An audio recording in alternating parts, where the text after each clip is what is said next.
బీసీలను ఎట్లా మభ్య పెట్టుకుంటూ వచ్చారు 1952 నుంచి పుంజాల శివశంకర్ రాసిన ఒక ఆయన జీవిత చరిత్రలో ఆ ఒక్కటే ముగింపు అనే దాంట్లోంచి ఇప్పుడు చివర్లో ఉన్నటువంటి కొన్ని పేజీలు మీకు వివరిస్తా. రెడ్లు 1952 నుంచి బీసీలను ఏ రకంగా మోసం చేసుకుంటూ వస్తూ ఉన్నారో ఇందులో ఉంటుంది క్లియర్గా. దయచేసి మీరు చదవకండి, నేను చదివి వినిపిస్తా, కనీసం వినండి. ముక్తాయింపు బీసీల కోసం నేనేం చేశాను అని పుంజాల శివశంకర్ గారు, ఈ మామిడిపల్లి బిడ్డ, ఈ బీసీ బిడ్డ తన జాతి కోసం, తన జాతి భవిష్యత్తు కోసం అమృత్సర్ రైల్వే స్టేషన్ బయట బూట్లు షూస్ పాలిష్ చేసిన అంబేద్కర్ బీసీలకు ఆయన ఏం చేసిండో, ఆయన ఎంత తపన పడ్డాడో ఒకసారి చూడండి. బీసీ కమిషన్ గురించి కలిసినప్పుడు, నేను జవహర్లాల్ నెహ్రూ గారిని కలిసినప్పుడు గురించి నన్ను ఆశీర్వదించారు. అది ఎలా పనిచేసిందంటే అదొక అద్భుతం. వెనుకబడిన తరగతుల స్థితిగతులను అధ్యయనం చేయడానికి మొట్టమొదటి కమిషన్ 1953లో నెహ్రూ ప్రభుత్వ పాలనలో ఏర్పాటైంది. ఎప్పుడు? 53లో. షెడ్యూల్ కులాలు, షెడ్యూల్ తరగతులకే కాక ఇంకా సాంకేతికంగా విద్యాపరంగా వెనుకబడిన పరిస్థితుల్లో జీవిస్తున్న ఇతర కులాల పరిస్థితిని అధ్యయనం చేయడమే ఈ కమిషన్ లక్ష్యం. అదే కాకా కలేకర్ కమిషన్. ఎప్పుడు? 1953లో కాకా కలేకర్ కమిషన్ ఏర్పాటు చేసిరు. కాకా కలేకర్ కమిషన్ ఏర్పాటు చేస్తే ఈ కమిషన్ తన అధ్యయనాన్ని పూర్తి చేసి ఆ నివేదికను కేంద్ర ప్రభుత్వానికి సమర్పించిందని 1955లో వార్త వెలువడగానే నేను ఆనందంతో ఉబ్బి తబ్బిపోయాను. వెనుకబడిన తరగతుల కోసం వచ్చిన ఒక చారిత్రాత్మకమైన అవకాశంగా నేను భావించాను. అందుకే ఒక్క క్షణం కూడా ఆలోచించకుండా ఢిల్లీ బయలుదేరడానికి ట్రైన్ ఎక్కాను.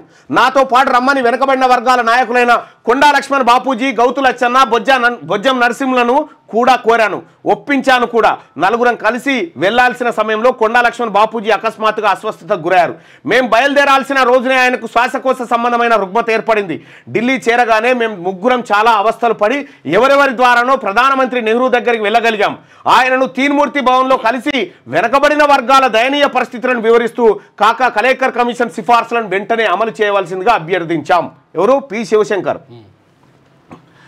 పండిత్ నెహ్రూజీ మా ఆరాటాన్ని, ఆవేదనను సావధానంగా విని అర్థం చేసుకున్నారు. మీరు వెళ్ళి దేశీయాంగ శాఖ మంత్రి గోవింద్ వల్లభ్ పంత్ గారిని కూడా కలవండి, ఇదే విషయం ఆయనకు కూడా వివరించండి అన్నారు నెహ్రూజీ. ఇక ఆ సందర్భంలోనే నేను హైదరాబాద్ హైకోర్టులో ప్రాక్టీస్ చేయడానికి నమోదు చేసుకున్న యువ న్యాయవాదిగా నన్ను పరిచయం చేసుకున్నాను. ఆయన చిరునవ్వుతో నా భుజం తట్టి నాకు ఉజ్వల భవిష్యత్తు కలగాలని ఆశీర్వదించారు. జీవితం ఎప్పుడు ఎలాంటి మలుపులు తిరుగుతుందో చెప్పలేం కదా. నేను ఎన్నడూ ఊహించని విధంగా 2 దశాబ్దాల తర్వాత నేను హైదరాబాద్ హైకోర్టు న్యాయమూర్తిని అవ్వటం, కొంతకాలానికి దానికి రాజీనామా చేయడం, మళ్ళీ న్యాయవాది వృత్తిలోకి దిగి అదే నెహ్రూజీ కుమార్తె శ్రీమతి ఇందిరాగాంధీకి న్యాయం జరగడం కోసం న్యాయస్థానంలో పోరాడడం, చివరికి ఆవిడ మంత్రివర్గంలోనే న్యాయశాఖ మంత్రిగా కీలక బాధ్యతను స్వీకరించడం జరిగింది. ఎంత విచిత్రం! పుంజాల శివశంకర్ గారు కేంద్ర న్యాయశాఖ మంత్రి అయిండు. అయ్యి ఏం చేసిండో చూడ్రి. ఈ కోర్టులలో జరిగిన బీసీలకు అన్యాయం మీద ఏ రకంగా చేసిండో ఒకసారి చూడ్రి. ఇగో, అమృత్సర్లో డిగ్రీ తీసుకొని నేను 1949లో హైదరాబాద్ తిరిగి వచ్చాను. వచ్చిన వెంటనే చేసిన పని ఉస్మానియా యూనివర్సిటీ లా కాలేజీలో దరఖాస్తు చేశాను. 1952లో నాకు లా డిగ్రీ వచ్చింది. వెంటనే హైదరాబాద్ హైకోర్టు బార్ కౌన్సిల్లో లాయర్గా నమోదు చేయించుకున్నాను. నేను కోరుకున్న BA ఆనర్స్ అమృత్సర్ నుంచి తీసుకున్నాను. కానీ నాకు అత్యంత ప్రియమైన నా పెద్దన్న జగనన్నను కోల్పోయాను. అందరూ అన్నదమ్ముల్లోకి మా ఇద్దరి మధ్య ఒక అవినాభావ సంబంధం ఉండేది. కారణం ఇద్దరం ఒకే రకమైన జీవిత విలువలను పంచుకున్నాం. మేము తప్పించిన విలువల్లో ఇద్దరం కోరుకున్నది ఒకటి ఉంది, బలహీన వర్గాల జీవన ప్రమాణాలు మెరుగుపడాలి. మా జగనన్న చనిపోయాక ఇది నా గుండెల్లో మరింత బలంగా నాటుకుపోయింది. ఈ జగనన్న ఎవరంటే పుంజాల శివశంకర్ గారి అన్న. పుంజాల శివశంకర్ గారి అన్న దేశం కోసం పోరాటం చేస్తుండు. అమృత్సర్లో ఉంటే, అమృత్సర్లో అన్న దగ్గర పోతే అక్కడే అన్నకు సేవ చేయడానికి పోయి పైసలు లేక బూట్లు పాలిష్ చేసి బతికినటువంటి జీవనం గడిపినటువంటి శివశంకర్ గారు వాళ్ళ అన్న చనిపోతే తీసుకొస్తేందుకు డబ్బులు లేక అక్కడనే ఒక తన పూడ్చిపెట్టిండు ఆ శివశంకర్ గారు. మా జగనన్న చనిపోయాక ఇది నా గుండెలో మరింత బలంగా నాటుకుపోయింది. జగనన్న నాకు మార్గదర్శి. అతని తపన, ఆరాటం, లక్ష్యం నెరవేర్చాలన్న తహతహ నాలో పెరుగుతూ వచ్చింది. తాను ఇప్పుడు నా కళ్ళ ముందు లేడు, ఇక ఎప్పటికీ నా కనబడు. అయితే ఏంటి, జగనన్న గుండె చప్పుడు నాకు ఇప్పటికీ వినబడుతూనే ఉంది. తన ఆర్తి జ్వాలలు నా గుండెల్లో మండుతూనే ఉన్నాయి. ఇక చూడండి, ఇక్కడ నుంచి స్టార్ట్. 1952లో హైదరాబాద్ సిటీ సివిల్ కోర్టులో లాయర్ శ్రీహర్రావు దేశపాండేకి జూనియర్గా చేరాను. రాజ్యాంగం చట్టాల మీద ఆసక్తి కొద్దీ మా సీనియర్ కేసుల చిట్టాలో అలాంటి కేసులు ఏవైనా ఉంటే తీసుకొని అధ్యయనం చేస్తుండేవాడిని. అలా రాజ్యాంగ సంబంధిత చట్టాల అధ్యయనం చేస్తున్న కొద్దీ నాకు అర్థమవుతూ వచ్చిన విషయం ఏమిటంటే స్వతంత్ర భారతదేశంలో మొదటి నుంచి బీసీలు మోసపోతూ ఉన్నారు. రాజ్యాంగంలో షెడ్యూల్ కులాలు షెడ్యూల్ తెగల రిజర్వేషన్ల విషయం స్పష్టంగా నిర్వచించారు. బీసీల విషయంలో అలా జరగలేదు. వాళ్ళు సామాజికంగా ఆర్థికంగా వెనుకబడిన తరగతులన్నీ నిర్వచించారే తప్ప అందుకు తగినట్టుగా వాళ్ళకి చట్టపరమైన రాజ్యాంగపరమైన ఆసరా మాత్రం లభించలేదు. వాళ్ళు తమ వెనుకబడిన తరగతులను ఎలా అధిగమిస్తారు? రాజ్యాంగంలో ఒక వెసులుబాటు ఉంది. దాని ప్రకారం భారత సమాజంలో సామాజికంగా ఆర్థికంగా విద్యాపరంగా వెనుకబడిన వర్గాల అభ్యున్నతి కోసం రాష్ట్ర ప్రభుత్వాలు ఏవైనా సదుపాయాలు కల్పించదలిస్తే అందుకు రాజ్యాంగంలోని అధికరణం కానీ అధికరణం 29లో గల నిబంధన కానీ అడ్డుపడవు. అంతే. చూసిరా రేవంత్ రెడ్డి ఏమన్నాడు? ఇదేమో రాజ్యాంగంలో ఉన్నటువంటి మాట శివశంకర్ గారు చెప్తాడు. రాజ్యాంగంలో ఒక వెసులుబాటు ఉంది. దాని ప్రకారం భారత సమాజంలో సామాజికంగా ఆర్థికంగా విద్యాపరంగా వెనుకబడిన వర్గాల అభ్యున్నతి కోసం రాష్ట్ర ప్రభుత్వాలు ఏమైనా సదుపాయాలు కల్పించదలిస్తే అందుకు రాజ్యాంగంలోని ఈ అధికరణం కానీ అధికరణం 29లో గల నిబంధన కానీ అడ్డుపడవని చెప్పినాయి. ఏమేమంటుండు? భారత రాజ్యాంగంలో ఇట్లా రాసిర్రు బీసీలకు ఇయ్యాలని, అట్లా అడిగేటోని అరెస్ట్ చేయాలని చెప్పిండు ఈ దుర్మార్గమైన ముఖ్యమంత్రి. ఇక అడ్డుపడవు అంతే. అలా చెప్పి వదిలేశారా కానీ బీసీల పరిస్థితులు మెరుగుపడడానికి ఎటువంటి కార్యాచరణ కానీ రాజ్యాంగం సూచించలేదు. బీసీల కర్మని రాష్ట్ర ప్రభుత్వాలకే వదిలేశారు. ఈ రాష్ట్రాలలో ఎవడుంటాడా ముఖ్యమంత్రి? ఈ అగ్రవర్ణాలు. వీళ్ళెందుకు చేస్తారా మనకు? ఇక్కడ నేను లా విద్యార్థిగా ఉన్నప్పుడే రాజ్యాంగంలోని వెలితిని గమనించాను. నేను లా పట్టా తీసుకొని లాయర్గా ప్రపంచం చూడడం మొదలుపెట్టాక క్రమంగా ఈ వెలితి ఎలా కోట్లాది మంది బీసీలకు నాతో సహా అవకాశాలను దూరం చేస్తుందో తెలుస్తున్న కొద్దీ నాలో కసి పెరిగి సాగింది. నేను ఎలాగైనా బీసీలు ఎస్సీలు ఎస్టీలకు వాళ్ళ జీవన ప్రమాణాలు పెరిగేలా అవకాశాలు కల్పించేందుకు శ్రమించాలన్న ఆతృత నాలో పెరుగుతూ వచ్చింది. ఎక్కడ మొదలు పెట్టాలి అని ఆయనలో ప్రశ్న మదనం స్టార్ట్ అయ్యి లాయర్గా నేను ఏం చేయగలనో దాన్ని మొదలు పెట్టాలనుకున్నాను. ఒకసారి ఈ స్పష్టత నాకు వచ్చిన తర్వాత యువ లాయర్గా ఉన్న రోజుల నుంచే నా జీవిత ఆశయాలు రెండు. ఒకటి, ఒక మంచి లాయర్గా గుర్తింపు పొంది న్యాయమూర్తి కావడం. రెండోది, రాజ్యాంగంలో పొందుపరిచిన సామాజిక సమానత్వం సాధించే దిశగా పోరాటం చేయాలి. అప్పటి నుంచి నా ప్రతి ఆలోచన ప్రతి అడుగు అటువైపే నడుస్తూ వచ్చాయి. ఆ లక్ష్యానికి నేను బానిసైపోయాను. నేను మొదట చేసిన ఉద్యోగంలో నా బాస్ శ్రీ మాడపాడి హనుమంతరావు నా పనితీరుతో చాలా ఆనందపడ్డాడు. ఆయన నగర మేయర్గా పనిచేసినప్పుడు నేను ఆయనకి పర్సనల్ అసిస్టెంట్గా మాత్రమే కాక ఒక న్యాయ సలహాదారు వంటి పాత్ర కూడా పోషించాను. ఆయనకి ఆధారపడదగిన సేవా సలహాలను అందించడం ద్వారా ఆయన మెప్పు పొందాను. ఇక కాసు బ్రహ్మానందరెడ్డి, నీలం సంజీవరెడ్డి అనేటువంటి నరరూప బీసీ రాక్షసుల పాత్ర ఎట్లుంటుందో మీరు ఒక్కసారి చూడండి. ఆ రోజుల్లో కేంద్ర ప్రభుత్వంలో ఒక బీసీల జాబితా ఉండేది. కానీ అప్పటికే హైదరాబాద్ రాష్ట్రం ఇంకా భారత్ రిపబ్లిక్లో విలీనం కాకపోవడంతో కేంద్ర ప్రభుత్వ చట్టాలకి నిజాం ఎలాంటి గుర్తింపు ఇవ్వలేదు. నా అభ్యర్థన మీద మాడపాటి హనుమంతరావు గారు నాకు భారత్లో హైదరాబాద్ విలీనం తర్వాత ముఖ్యమంత్రి అయిన శ్రీ బూర్గుల రామకృష్ణారావుని కలవడానికి అవకాశం కల్పించారు. హనుమంతరావు గారి మాటలకి బూర్గుల వారు ఎంతో విలువనిచ్చేవారు. అసలు బూర్గుల వారిని న్యాయవాద వృత్తి వదిలేసి ప్రజా జీవితంలోకి రమ్మని ఒప్పించిందే మాడపాటి హనుమంతరావు.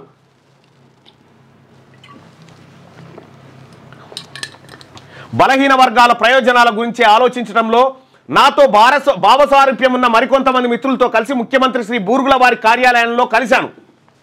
వెనుకబడిన తరగతులకు సంబంధించి రాజ్యాంగంలో ఏమని ఉందో వివరిస్తూ దాని ప్రకారం హైదరాబాద్ రాష్ట్రంలో సామాజికంగా విద్యాపరంగా వెనుకబడిన కులాలను గుర్తించి అర్హులైన కులాలతో రాష్ట్ర జాబితా ఒకటి తయారు చేయించి ప్రకటించాలని మా వినతి పత్రంలో కోరాం. రాజ్యాంగంలో ఏముందంటే సామాజికంగా విద్యాపరంగా వెనకబడినటువంటి వర్గాలు అని రాసి వదిలేసిరు అంతే. వాళ్ళు ఎవరనేది చెప్పలేదు రాజ్యాంగంలో. వాళ్ళు ఎవరనేది తయారు చేసేందుకు పుంజాల శివశంకర్ గారు స్టార్ట్ చేసిన వర్క్. తరగతులని చెప్పారు కానీ కులాలని చెప్పలే ఎక్కడ. అయితే ఈ వెనకబడిన ఆర్థికంగా సామాజికంగా విద్యాపరంగా వెనకబడినటువంటి వాళ్ళు ఎవరైతే ఉన్నారో వాళ్ళ జాబితా తయారు చేయడం ప్రారంభించిండు పుంజాల శివశంకర్ గారు.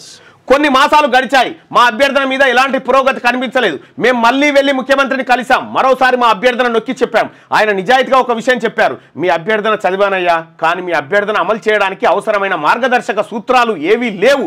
పని ఎలా మొదలు పెట్టాలి?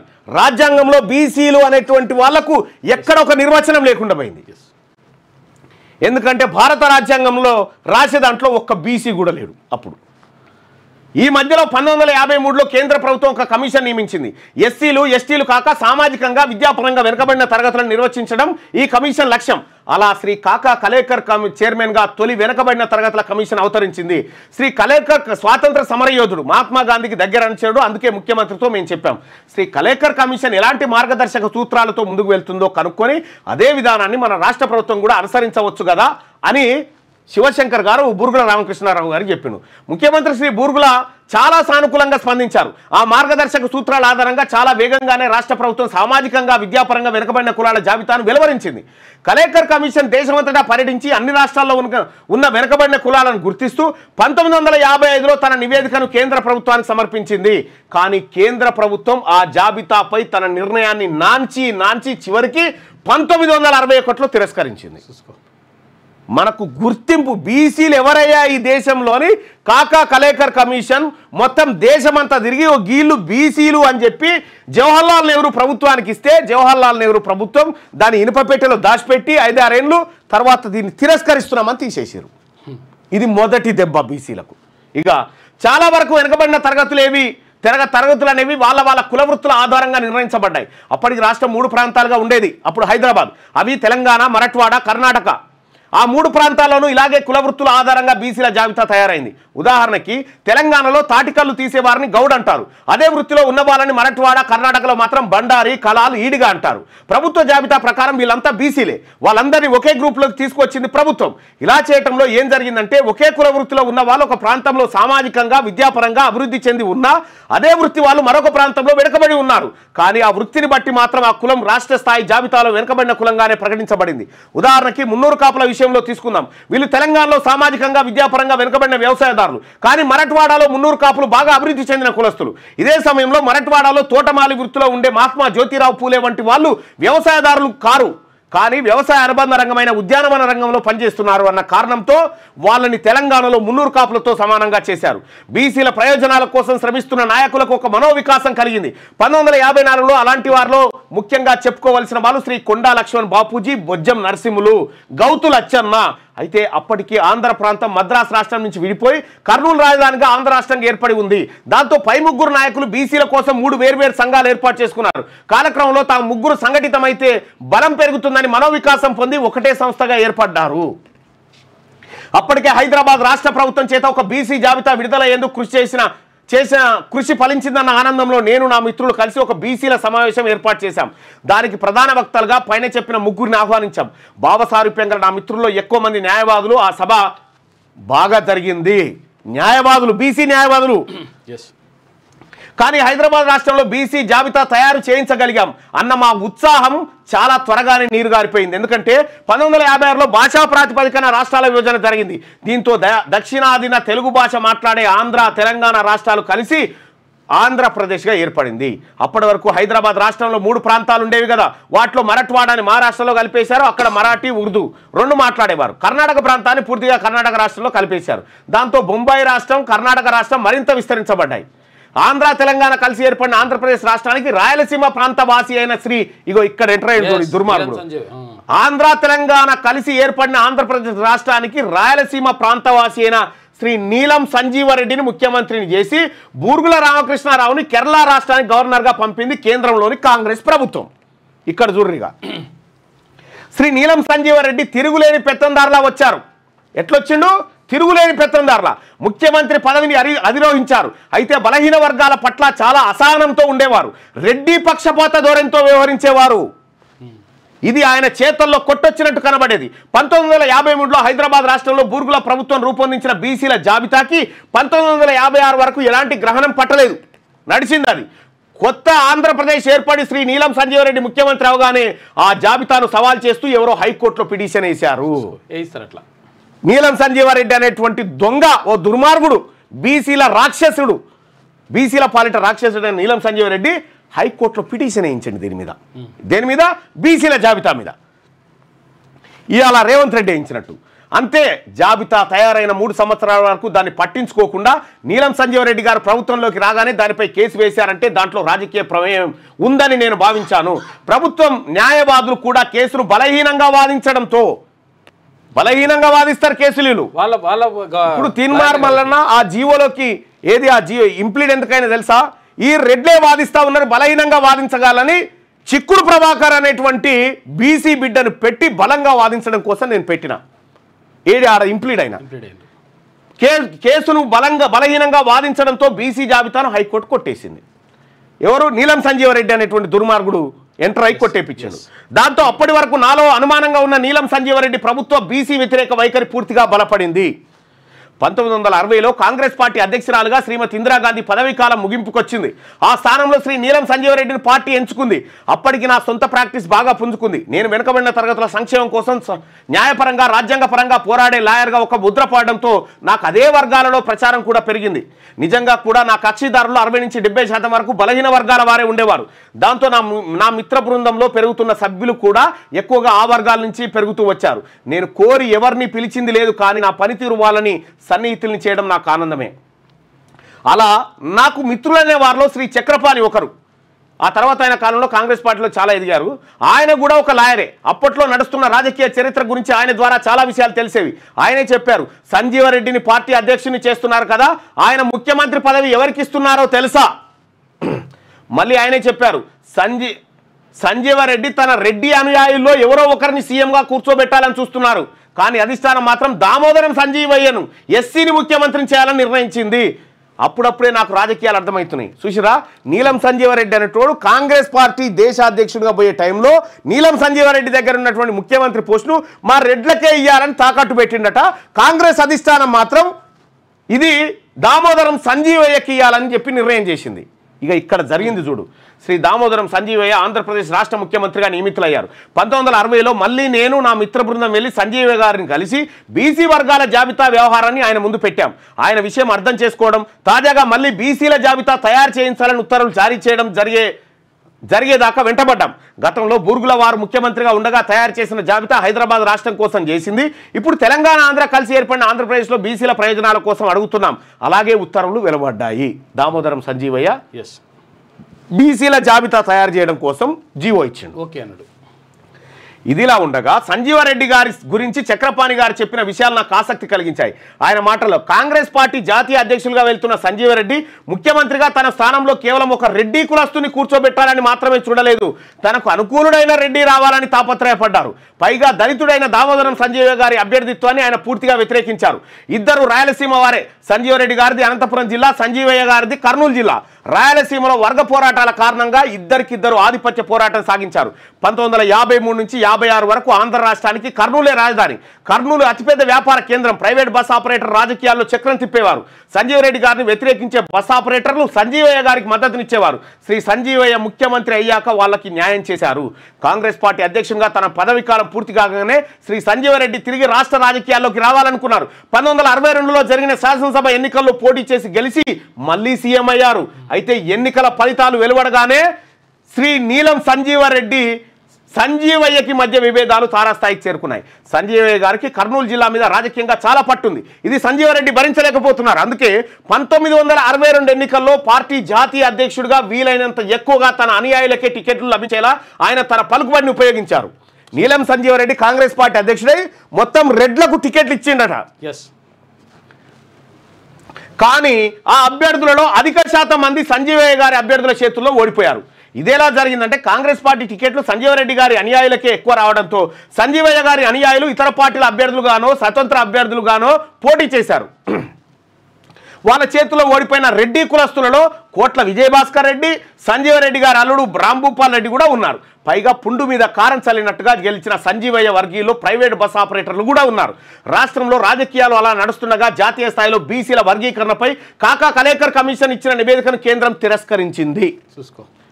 1961 ఆగస్టు 14 నాటి లేఖ ద్వారా రాష్ట్రాలు తమ బీసీ వర్గీకరణల జాబితాను సొంతంగా తయారు చేసుకోవాలి. అయితే కేవలం కులాన్ని బట్టి కాక ఆర్థికంగా వెనుకబడిన తనాన్ని ప్రాతిపదికగా తీసుకోవాలని అన్ని రాష్ట్ర ప్రభుత్వాల కేంద్ర ప్రభుత్వం లేఖ రాసింది. ఇది నాకు ఆశ్చర్యం కలిగించింది, ఆక్రోశం కలిగించింది. ఇదేమిటి ఇలా జరిగింది? ఇది రాజ్యాంగ విరుద్ధం కదా. రాజ్యాంగంలో బీసీలు అంటే సామాజికంగా విద్యాపరంగా వెనుకబడిన వర్గాలని కదా నిర్వచించబడింది. ఆర్థికంగా వెనుకబడి ఉండడం ప్రాతిపదిక అన్న మాటలు రాజ్యాంగ నిర్మాతలు ఎక్కడా పేర్కొనలేదు. ఆర్థికంగా వెనుకబడి అంటే అగ్రకులంలో పుట్టి పైసలు లేకపోయినా అతను బీసీగా అట్లా ఎకనామికల్లీ బ్యాక్వర్డ్ అని చెప్పేసి ఇప్పుడు నడుస్తుంది. ఇప్పుడు తెచ్చారు కదా ఈడబ్ల్యూఎస్. ఆ రోజు 1961లో వేసిన బీజం అది. ఈడబ్ల్యూఎస్ తో పాటు ఎకనామికల్ బ్యాక్వర్డ్ కూడా. ఈడబ్ల్యూఎస్ అంటే ఇప్పుడు ఎకనామికల్ వీకర్ సెక్షన్ ఒకటి, తర్వాత ఇప్పుడు ఎకనామికల్ బ్యాక్వర్డ్ అని చెప్పేసి ఈబీసీ కూడా ఉన్నది ఇప్పుడు ఇంకో కథ. రైట్ గా ఇక్కడ శ్రీ సంజీవ్ రెడ్డి ముందు కేంద్ర ప్రభుత్వం రాష్ట్రాలకు రాసిన లేఖ 1962లో కొత్త ముఖ్యమంత్రి సంజీవ్ రెడ్డి ముందుకు రాగానే ఆయన అంతకుముందు ముఖ్యమంత్రి సంజయ్ గారు జారీ చేసిన బీసీ జాబితా ప్రక్రియ ఉత్తర్వులను రద్దు చేశారు. అలా చేసి అంతకుముందు హైదరాబాద్ ఆంధ్ర రాష్ట్రాల్లో ఉన్న బీసీల జాబితా తెప్పించమని ఆదేశించారు. అధికారులు తెప్పించారు. అలా వచ్చిన 2 జాబితాల్లో కలిపి మొత్తం బీసీ కులాలు 160కి పైగా ఉంటే ఇదేమిటయ్యా ఎన్ని ఉన్నాయి, నిజమైన బీసీలు ఎవరో అధ్యయనం చేయండి, మొత్తం జాబితా 90కి దాటకుండా చూడండి, చూసుకోగా ఈయన లెక్క పెట్టినట్టుగానే 90కి దాటకుండా చూడండి అని చెప్పి అని అధికారులు సంజీవ్ రెడ్డి గారు ఆదేశించారు. అంతే, నిర్దిష్టమైన మార్గదర్శక సూత్రాలేవి లేకుండా కేవలం కేంద్ర ప్రభుత్వం సూచించిన ఆర్థికంగా వెనుకబడి ఉండడం ప్రాతిపదికన జాబితా తయారు చేయడం మొదలుపెట్టారు. అయితే ఈ బాధ్యత నిర్వహిస్తున్న కింది అధికారులు గతంలో బూరుగుల వారి హయాంలో, సంజీవ్ గారి హయాంలో నేను పడిన తాపత్రయం, నా ప్రయత్నాలు ప్రత్యక్షంగా చూసిన వాళ్ళు. అందుకని కొత్త జాబితా తయారులో వాళ్ళు నా సహాయం కోరారు. నేను వాళ్ళకు ఒక విషయం స్పష్టం చేశాను.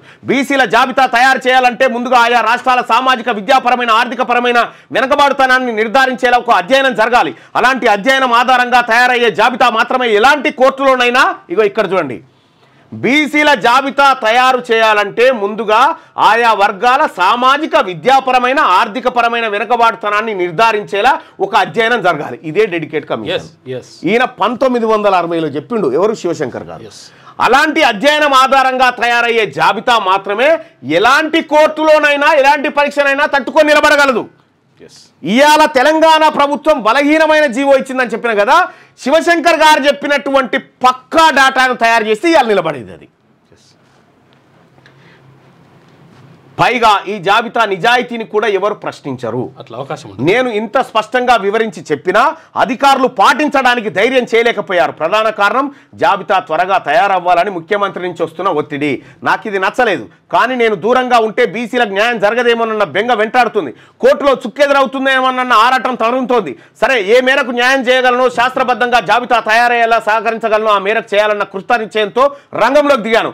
నా వైపు నుంచి న్యాయస్థానాల్లో శల్య పరీక్షలు తట్టుకొని నిలబడగలిగే కొన్ని మార్గదర్శక సూత్రాలను నిర్దేశించుకున్నాను. వాటి ప్రకారం బీసీ వర్గాల్లో చేర్చదగిన ప్రతి బీసీ కులానికి సమర్థనీయమైన కారణాలను జతపరుస్తూ ఒక జాబితాను తయారు చేశాను. ఇలా చేస్తున్నప్పుడే ఆంధ్ర ప్రాంత కాపు కులానికి చెందిన కొందరు న్యాయవాద మిత్రుల్ని కాపుల్ని బీసీ జాబితాలో చేర్చడానికి తగిన కారణాలు తయారు చేసి ఇవ్వండి అని అడిగాను. పాత జాబితాలో కాపులు బీసీ జాబితాలో ఉన్నారు, కానీ ఇప్పుడు తయారయ్యే జాబితాకి ఒక శాస్త్రబద్ధత ఉండాలి కదా. అయితే ఆంధ్ర ప్రాంత కాపులు అప్పటికే బీసీలలో ఉన్నారు, అది నిలుపుకోవడానికి ఏముందా మీ దగ్గర రాసియండి అంటే, అయితే ఆంధ్ర ప్రాంత న్యాయవాద మిత్రుల కాపుల్ని బీసీల జాబితాలో చేర్చాలన్న నా ప్రతిపాదన అవమానకరంగా తోచింది, తిరస్కరించారు. నేను ఆశ్చర్యపోయాను. సీనియర్ న్యాయవాదులు నా సూచనని పరిహాసించారు. కాపుల్ని ఎలా బీసీలో చేర్చాలంటున్నారు, మీకేమైనా మతిపోయిందా, అర్థం పర్థం లేకుండా మాట్లాడుతున్నారు, ఇలా వ్యాఖ్యానించారు. వాళ్ళలో ఒక ఆయన కాపుల అభ్యున్నతి కోసం విశేషంగా శ్రమించారు. ఇక్కడ ఆయన పేరు ప్రత్యేకంగా ఉదాహరించడం వాంఛనీయం కాదనుకుంటాను. కోస్తాంధ్రాలో కాపులు ఆయా ప్రాంతాల అలవాటును బట్టి కాపులు అని, తెలగా అని, బలిజ అని పిలువబడుతుంటారు. ఉత్తరాంధ్రలో అయితే తూర్పు కాపులు అంటారు. రాయలసీమ అంతటా బలిజ అనే పిలుస్తారు. శ్రీకాకుళం జిల్లా పరిషత్ చైర్మన్గా ఉంటున్న శ్రీ గొర్లె శ్రీరాములు నాయుడు వచ్చి నన్ను కలిశారు. ఆయన చాలా రాజకీయ అనుభవం గడించిన వ్యక్తి, నిశ్చితమైన ఆలోచన దృష్టి గలవాడు. శివశంకర్ గారు, మీరు బీసీల కోసం, బీసీ జాబితా తయారీ కోసం తీవ్రంగా పనిచేస్తున్నారని విన్నాను. మా తూర్పు కాపులను కూడా బీసీల జాబితాలో చేర్పించండి అని కోరారు. తన వాదనని సమర్థించే గణాంకాలను కూడా ఆయన తీసుకొచ్చారు. ఆయన తాపత్రయం నాకు అర్థమైంది. రాష్ట్ర బీసీల జాబితాలో చేర్చాలంటే తూర్పు కాపులకు సంబంధించిన చరిత్ర, గణాంక వివరాలు వగైరా అంశాలన్నీ తీసుకొచ్చి చట్టపరంగా ఎలాంటి పదజాలంతో అర్థవంతంగా కనిపించాలో ఆ పనంతా చేశాను. ఏ కోర్టు ముందుకు వెళ్ళినా కేసు నిలబడాలి కాబట్టి న్యాయపరమైన అన్ని కోణాలను పరిశీలించాలి. అలా చేసి చివరికి తూర్పు కాపుల్ని కూడా బీసీల జాబితాలో ప్రతిపాదిస్తూ ప్రభుత్వానికి జాబితా సమర్పించాను. నా శ్రమ ఫలించింది. నాకు ఆనందం కలిగించే అంశాల్లో తూర్పు కాపులను కూడా సాంఘికంగా, విద్యాపరంగా బీసీలో చేర్చగలగడం కూడా ఒకటి. ఇవాళ తూర్పు కాపులు బీసీల హోదాతో తమకు చెందాల్సిన ప్రయోజనాలన్నీ పొందుతున్నారు. కానీ కాపులు ఎక్కడున్నారు? బీసీ హోదా కోసం ఇప్పుడు పోరాడుతున్నారు. తూర్పు కాపులకు ఆ హోదా లభించడానికి మూల కారకుడు గొర్లె శ్రీరాములు నాయుడు గారు. ఆయన చొరవ వల్లనే కదా నేను తూర్పు కాపులను బీసీ జాబితాలో పొందుపరిచేటట్టు ప్రయత్నం చేయగలిగినాను. ఇంకా ఆంధ్రప్రదేశ్కి సంబంధించి బీసీ జాబితా తయారు చేయాల్సి వచ్చినప్పుడు ఒకే వృత్తి లక్షణాలున్న కులాలను, చూడండి, ఒకే వృత్తి లక్షణాలు ఉన్నటువంటి కులాలను వాటి సామ్యులు ఆధారంగా బీసీ జాబితాలో చేర్చాలనుకున్నాం. గతంలో హైదరాబాద్ రాష్ట్రంలో బూరుగుల రామకృష్ణారావు ముఖ్యమంత్రిగా ఉండగా అదే చేశాం కదా. తెలంగాణలోని గౌడలను, రాయలసీమలోని ఈడిగలను, ఆంధ్రాలోని శెట్టి బలిజను వాళ్ళ కులవృత్తి కళ్ళు గీయడంలో సారూప్యతను బట్టి ఒకే శ్రేణిలో తీసుకువచ్చాం, బీసీలలోకి తీసుకొచ్చిండ్రు ఈ ఆధారంగా. అందువల్ల ఇప్పటికే బీసీలుగా పరిగణించబడుతున్న కులాలన్నీ ఆ హోదాని దక్కించుకున్నాయి, లేకపోతే దక్కకపోయేది. ఆ రోజు శివశంకర్ గారు ఈ మూడు ప్రాంతాల్లో ఉన్నటువంటి వాళ్ళని తీసుకొచ్చి గౌడ్లుగా ఒకే దాంట్లోకి చేర్చడం వల్ల ఇలా గౌడ్లకు రిజర్వేషన్ బీసీలలో దక్కుతా ఉంది. ఒక్క గౌడ్లే కాదు, మొత్తం అందరిది కులాన్ని హోదాని దక్కించుకున్నాయి. అలాగే వ్యవసాయ రంగంలో పనిచేస్తున్న తెలంగాణలోని మున్నూరు కాపు కులస్తులు, ఉత్తరాంధ్రలోని తూర్పు కాపులు కూడా బీసీ హోదాను దక్కించుకున్నారు. కానీ కాపుల విషయంలో జరిగిందేంటి? హైదరాబాద్లో శ్రీమంతులుగా స్థిరపడిన కొద్దిమంది కాపు పెద్దల అహంభావం వల్ల విద్యాపరంగా, సాంఘికంగా వెనుకబడి ఉన్న అధిక శాతం కాపులు బీసీ హోదాను కోల్పోయారు. మారుమూల గ్రామాల్లో ఉన్న పేద కాపుల పరిస్థితిగతులు హైదరాబాద్లో భవంతుల్లో ఉన్న శ్రీమంత కాపులకు ఎలా అర్థమవుతుంది? ఇప్పటి కాపుల్లో అధిక శాతం వెనుకబడి ఉన్నారు కదా. చాలాసార్లు ఈ విషయం గుర్తుకొచ్చినప్పుడల్లా మనసు కలుక్కుమంటుంది. ఇప్పుడు ఎవరి మీద నిందలు వేయడం నా అభిమతం కాదు, కానీ కొన్ని వాస్తవాలను పరచలేం. 1962లో ముఖ్యమంత్రిగా వచ్చిన నీలం సంజీవ్ రెడ్డి కానీ, 1983లో ముఖ్యమంత్రి అయిన శ్రీ ఎన్టీ రామారావు కానీ బీసీలను, ఇతర బలహీన వర్గాలను తమ రాజకీయ ప్రయోజనాల కోసం వాడుకున్నారు తప్ప వాళ్ళ జీవితాలను ఉద్ధరించడానికి చేసింది మాత్రం శూన్యం. తాజాగా బీసీ జాబితా తయారు చేస్తామంటూ వాళ్ళు చేసిన వాగ్దానాలన్నీ కేవలం ఎన్నికల్లో ఓట్లు దండుకోవడానికే ఉపయోగపడ్డాయి. అలాంటి గొప్ప ఆలోచనలు వాళ్ళకే వస్తాయో లేక రాజకీయ సలహాదారులు ఇస్తారో కానీ తాజా జాబితా తయారు చేస్తామంటూ తమ దాతృత్వాన్ని చాటుకోవచ్చని, అలా ఓట్లు గుంజుకోవచ్చని, తర్వాత ఎలాగో కోర్టుల్లో ఆ జాబితా హేతుబద్ధత వీగిపోతుందని ఇప్పుడు రేవంత్ రెడ్డి చేసిన కథనే అప్పుడు వీళ్ళు చేసిరు. అదే పరంపర కొనసాగిస్తున్నట్టు ఇంకా చాలా అంశాలు ఉన్నాయి. బీసీల కోసం కష్టపడుతున్నామన్న భ్రమ కల్పించడం వల్ల రాజకీయ ప్రయోజనం పొందాలి. అదే సమయంలో రాజకీయంగా వాళ్ళు ఎదగకుండా కోర్టులు అడ్డుపడినా కూడా తమ కోసం పాపం ప్రభుత్వం చాలా కష్టపడిందన్న సానుభూతి దక్కాలి. ఇదంతా జరిగింది. ఇదంతా ఇప్పుడు నీకు ప్రత్యక్షంగా కనిపిస్తుంది కదా.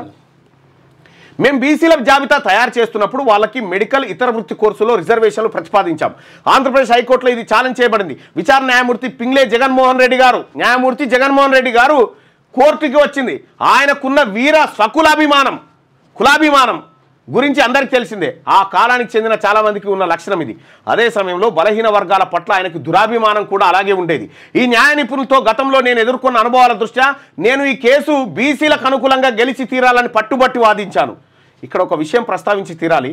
ఆంధ్రప్రదేశ్ ముఖ్యమంత్రిగా ఉండగా దామోదరం సంజీవయ్య అప్పటి కేంద్ర విదేశాంగ శాఖ మంత్రి లాల్ బహదూర్ శాస్త్రికి, భారత ప్రధాన న్యాయమూర్తికి, హైకోర్టు న్యాయమూర్తుల కులపక్షపాతం మీద ఫిర్యాదు చేసిండు. కులాల మీద న్యాయమూర్తులు కులపక్షపాతం మీద. ఆ ముగ్గురు అప్పటి ప్రధాన న్యాయమూర్తి శ్రీ పి చంద్రారెడ్డి, ఇతర న్యాయమూర్తులు పింగ్లే మోహన్ రెడ్డి, శ్రీ రాజు, ఆంధ్రప్రదేశ్ న్యాయమూర్తుల కులపక్షపాత వైఖరి వాళ్ళ తీర్పులో కూడా ప్రతిబింబిస్తోంది అని ధైర్యంగా భారత ప్రధాన న్యాయమూర్తికి ఫిర్యాదు చేసిండు దామోదరం సంజీవయ్య. ఫిర్యాదు చేయగలిగిన ఒకే ఒక్క ముఖ్యమంత్రి శ్రీ దామోదరం సంజీవయ్య.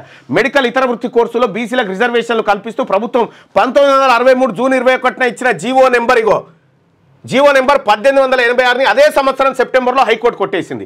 ఈ రిజర్వేషన్ల ఉత్తర్వుల జారీ రాజ్యాంగంలోని అధికరణాలు 15, 29, 2 ఉల్లంఘించడమే. ఎందుకంటే ఇవి బాలాజీ కేసు ఏఐఆర్ 1963 SC 649 విషయంలో సుప్రీంకోర్టు నిర్దేశించిన యోగ్యతా సూత్రాలకు భిన్నంగా కేవలం కులాలు ఆధారంగా రూపొందించబడ్డాయని జగన్మోహన్ రెడ్డి సారథ్యంలోని ధర్మాసనం పేర్కొంది.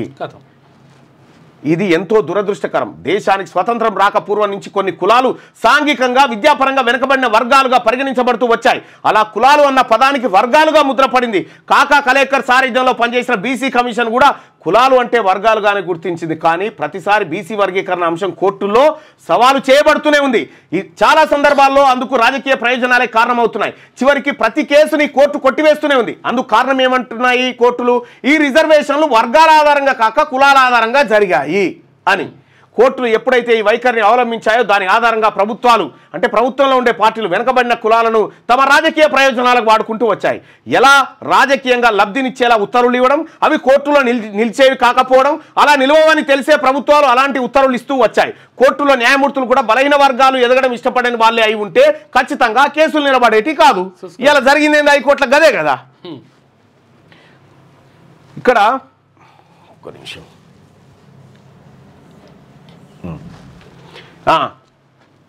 అలాంటి ప్రభుత్వ ఉత్తర్వుల్లో బలహీనమైన కారణాలను కావాలని దట్టిస్తారు. బలహీనమైన కారణాలను కోర్టులో ఈజీ కొట్టుడు పోతందుకు బలహీనమైన కారణాలను దట్టిస్తారు అని నేను అనడానికి తగిన కారణం ఉంది. నేను కేంద్ర మంత్రిగా ఉండగా బలహీన వర్గాల ప్రయోజనాలకు ఉపయోగపడేలా హైకోర్టుల న్యాయమూర్తుల ప్రధాన న్యాయమూర్తుల బదిలీ ఉత్తర్వులు జారీ చేయించాను. అప్పుడు హైకోర్టులో వచ్చి కూర్చుంటే రెడ్డి న్యాయమూర్తి గారు వచ్చి కూర్చుంటే రిటైర్ అయ్యేదాకా ఆయన దిగిపోయేటప్పుడు కొలీజియం పేరుతో వాళ్ళ మనమలను కొడుకులను తీసుకొచ్చి న్యాయమూర్తులను చేస్తుండే. పుంజాల శివశంకర్ గారు కేంద్ర న్యాయశాఖ మంత్రి అయ్యి ఏం చేసిందంటే వీళ్ళని ఉంచొద్దని ఈడికేని త్రిపురకు ఈడికేని ఢిల్లీకి ఇతర ట్రాన్స్ఫర్ చేస్తూ పెట్టిండు. ట్రాన్స్ఫర్ తీసుకొచ్చిందే పుంజాల శివశంకర్ గారు. ఆ చేసిన తర్వాత అప్పుడు కొంతమంది బీసీ న్యాయమూర్తులు ఎంటర్ కాగలిగారు. నేను మంత్రిగా దిగిపోయిన తర్వాత జనతాదళ ప్రభుత్వంలో విపి సింగ్ ప్రధానమంత్రిగా ఉండగా మండల్ కమిషన్ నివేదిక అమలు చేయాలని అభ్యర్థించాను. ఆ దిశగా ఆ ఉత్తర్వుని నేనే తయారు చేసి పంపించాను. శివశంకర్ గారు తయారు చేసి పంపించిండు. చివరికి ఆ ఉత్తర్వులనే విడుదల చేశారు. విపి సింగ్ మండల్ కమిషన్ ఉత్తర్వులు ఏవైతే ఉన్నాయో ఆ ఉత్తర్వులను తయారు చేసింది మన తెలుగు బిడ్డ మన బీసీల బిడ్డ పుంజాల శివశంకర్ తయారు చేసి పంపిన ఉత్తర్వు అది. అదే కాదు, అంతకుముందు నేను మంత్రిగా ఉండగా హైకోర్టు ప్రధాన న్యాయమూర్తుల బదిలీలకు సంబంధించి నేను జారీ చేయించిన ఉత్తర్వులు కూడా సుప్రీంకోర్టులో ఛాలెంజ్ చేయబడ్డాయి. నేను స్వయంగా మనసు పెట్టి తయారు చేసిన ఆ ఉత్తర్వులన్నీ సుప్రీంకోర్టు శల్య పరీక్షలకు నిలిచాయి. కారణం ఒక్కటే, గత అనుభవాల దృష్ట్యా నేను తయారు చేసిన ఈ ఉత్తర్వులన్నీ ఒక్కటంటే ఒక్క లొసుగు లేకుండా న్యాయ పరీక్షకు నిలబడేలా 1కి 4 సార్లు రాజ్యాంగ స్ఫూర్తి ప్రతిబింబిస్తుందా లేదా అని చూసుకొని మరీ తయారు చేశాను. ఎంత పక్షపాత ధోరణి ఉన్న న్యాయమూర్తులు సైతం కొట్టివేసేందుకు వీలు లేకుండా ఉండాలని తాపత్రయపడ్డాను. జనాభాలో అధిక శాతం ఉన్న బీసీలకు న్యాయం జరగాలని నేను పడిన ఆరాటాన్ని న్యాయంగా గుర్తించి సమర్థించిన ముఖ్యమంత్రుల ఉత్తర్వులు సైతం కోర్టులో న్యాయమూర్తుల కుల పక్షపాత ధోరణికి బలైపోతుంటే గుండె తరుక్కపోతుండేది. అందుకే బీసీలకు న్యాయం జరగాలన్న నా కసి పట్టుదల ఉత్తర్వులను తయారు చేయడంలో చూపించే ప్రయత్నం చేశాను. అప్పుడు నా లక్ష్యం ఒక్కటే, ఏ ఒక్క ఉత్తర్వు కోర్టులో వీగిపోకూడదు. మండల్ కమిషన్ నివేదికను ఛాలెంజ్ చేస్తూ కాకా కలేకర్ కమిషన్ అయిపోయింది. మనం బీసీలుగా గుర్తించడానికి జాబితా నీలం సంజీవరెడ్డి కొట్టేసిండు. అసలు వీళ్ళకు గుర్తింపే లేదని వదిలేసిండు. ఆ తర్వాత మండల్ కమిషన్ వచ్చింది విపి సింగ్ ప్రభుత్వంలో. మండల్ కమిషన్ నివేదికను ఛాలెంజ్ చేస్తూ సుప్రీంకోర్టులో కేసు దాఖలైనప్పుడు ఆ కేసులో ఆ నివేదికకు అనుకూలంగా వాదించిన న్యాయవాదులు స్వయంగా వచ్చి నన్ను కలిశారు. సార్, మీరు ఎంతో పకడ్బందీగా ఉత్తర్వులు తయారు చేయబట్టే మేము సులువుగా ఈ కేసును గెలవగలిగాం అంటూ వాళ్ళు తమ ఆనందాన్ని నాతో పంచుకున్నారు. అనంతరామన్ కమిటీ, ఇక ఇక్కడి కథ ఇంకొక స్టెప్. తెలంగాణ ఏది ఈ ప్రాంతంలో అనంతరామన్ కమిటీ నివేదిక బయటకు రాగానే దాని చెల్లుబాటును ప్రశ్నిస్తూ ఆంధ్రప్రదేశ్ హైకోర్టులో పిటిషన్ దాఖలైంది. సేమ్ ఇప్పుడు కులగన్నను జీవోను ప్రశ్నించినట్టే అప్పుడు దాఖలైంది. అనంతరామన్ కమిటీ నివేదిక తయారు చేస్తున్నప్పుడు అందులో న్యాయపరమైన అంశాల విషయంలో రాష్ట్ర ప్రభుత్వం తరఫు ప్లీడర్గా నేను నా శాయశక్తుల కమిటీకి సహకరించాను. రాష్ట్ర ప్రభుత్వ ప్లీడర్గా ఉన్నప్పుడు కోర్టులో కమిటీ నివేదికను సమర్థించే బాధ్యతను కూడా నాకే అప్పగించారు. ఆ న్యాయమూర్తి కులపక్షపాత వైఖరిని నేను చూపించిన న్యాయ సూత్రాలు ఏమీ ఒప్పించలేకపోయాయి. మళ్ళా రెడ్డి ఆయన ముంగట్టే వాదించాడు. కానీ ఆ రెడ్డి ఆయన కులపక్షపాతం చూపించిండు. అనంతరామన్ కమిటీ సిఫార్సుల్ని కోర్టు కొట్టేసింది. అప్పుడు సుప్రీంకోర్టుకు అప్పులు చేశాం. అక్కడ నేను వాదించాను. అప్పుడు అవే న్యాయ సూత్రాల ఆధారంగా బీసీల అర్హతల ఆధారంగా వాదించాను. అక్కడ కేసు గెలిచాం. చివరికి ఆ సిఫార్సుల్ని రాష్ట్ర ప్రభుత్వం అమలు చేసింది. ఇవాళ మన బీసీల జాబితా ఉందా? ఈ జాబితా నిలబడ్డదంటే పుంజాల శివశంకర్ గారు ఇక్కడ రెడ్లు కేసేసి కొట్టేస్తే సుప్రీంకోర్టుకు పోయి మెప్పిచ్చి తీసుకొచ్చి ఇవాళ ఈ జాబితా ఉంది. క్లుప్తంగా చెప్పాలంటే బలహీన వర్గాల కోసం ఏదన్నా చేయాలన్న సంకల్ప శుద్ధి పాలకులకు ఉండాలి. ఉండగానే సరిపోదు. ఆ తపన కార్యరూపం దాల్చాలంటే సమాజంలోని ఏ ఇతర వర్గాల నుంచి కానీ రాజకీయ శక్తుల నుంచి కానీ ఎటువంటి అవరోధాలు రాని విధంగా ముందస్తు యోచన చేసి అప్పుడు బిల్లును కోర్టులో నిలిచేలా పకడ్బందీగా రూపొందించాలి. ఒకసారి వెనక్కి వెళ్ళి చూద్దాం. నీలం సంజీవరెడ్డి రెండోసారి ముఖ్యమంత్రిగా పనిచేసే అవకాశం వచ్చినప్పుడు ఆయన అంతకుముందు ముఖ్యమంత్రిగా చేసిన దామోదరం సంజీవయ్య మీద కక్ష తీర్చుకోవాలనుకున్నాడు. శ్రీ దామోదరం సంజీవయ్య మద్దతుదారులు అధికులు ప్రైవేట్ బస్ ఆపరేటర్లు కాబట్టి వాళ్ళందరి లైసెన్సు రద్దు చేశాడు. వాళ్ళు రాష్ట్ర హైకోర్టును ఆశ్రయించారు. ఫలితం లేకపోయింది. అప్పుడు వాళ్ళు సుప్రీంకోర్టుకు అప్పీల్ చేశారు. రాష్ట్ర ప్రభుత్వం రాజకీయ కక్ష సాధింపు చర్యగా లైసెన్సు రద్దు నిర్ణయం తీసుకున్నట్టు కనబడుతోందని సుప్రీంకోర్టు వ్యాఖ్యానించింది. సుప్రీంకోర్టు చేసిన ఈ నింద ప్రభుత్వ రాజకీయ సారథిగా ముఖ్యమంత్రికి తగలాలి కదా. ముఖ్యమంత్రి చేసిన తప్పు కదా. కానీ రవాణా శాఖ మంత్రి సుప్రీంకోర్టు బోన్లో నిలబడి ప్రమాణం చేసి మరి లైసెన్సుల రద్దు విషయంలో నేను తీసుకున్న నిర్ణయం ముఖ్యమంత్రి వల్ల ప్రభావితం అయింది కాదు అని చెప్పి నీలం సంజీవరెడ్డి తప్పించుకున్నందుకు రవాణా శాఖ మంత్రి అనే బక్రాన్ని బలి చేసిండు. చూసుకోయిగా అంటే ఆ నింద తన మీద వేసుకున్నాడు. వాదోపవాదనలన్నీ ముగిశాక సుప్రీంకోర్టు తన తుది తీర్పులో బస్ ఆపరేటర్ల పిటిషన్ అంగీకరిస్తూ రాష్ట్ర ప్రభుత్వం అధికార దుర్వినియోగానికి పాల్పడరాదని తీర్పునిచ్చింది. ప్రభుత్వానికి వ్యతిరేకంగా ఇంత స్పష్టమైన నింద రావడంతో అధికార కాంగ్రెస్ పార్టీకి తన ప్రతిష్టను కాపాడుకోవాల్సిన పరిస్థితి ఏర్పడింది. అంతే, ముఖ్యమంత్రి పదవికి నీలం సంజీవ రెడ్డి 1964 ఫిబ్రవరి 20న రాజీనామా చేయక తప్పలేదు. వెనుకబడిన వర్గాల పట్ల తన ఏవగింపుని చివరి నిమిషంలో కూడా రాజీనామా చేసిపోయేటప్పుడు నీలం సంజీవ రెడ్డి అనేటువంటి దుర్మార్గుడు ఏం చేసిండో చూడండి.